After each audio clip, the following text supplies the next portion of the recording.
garnering an average score of Nagdala. 80.5 points, is candidate number 2, Paolo Puti. Nag-runner up lang siya. Puti.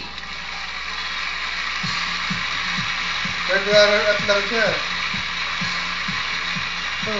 Congratulations. Yan po ang ating third Sino runner. mananalo? Ito naman, our Bebot second runner-up. Kung sino kayo nanalo? Be awarded by Freda Torra and Dr. Hayden. Baka si ano mo lang nalo dyan? Number 5. An average score of 85.50% is candidate number 3, J-Mo. Uy. O si Bandot, ano ba ito? At ang kanyang manager, Oo. si Pia Buanyo. Baka si Boyto kasi wala siya nakuha ang prize pa eh.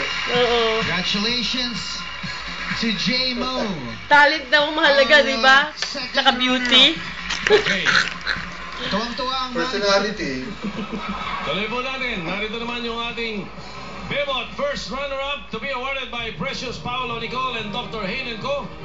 Garnering an average score of 90.25 points.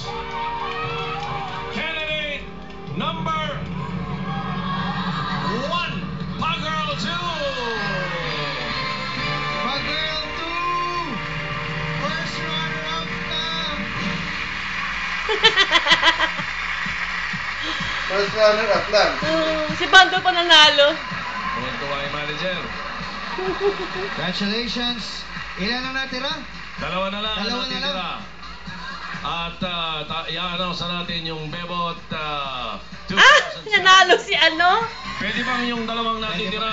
Si ano, yung si Five at saka si ano. Okay, Lucky Lose. Okay. Yan. Ah! Announcement. Babalik ng equal na lang. Wala na naman Sandali natin. lang. Sandali lang.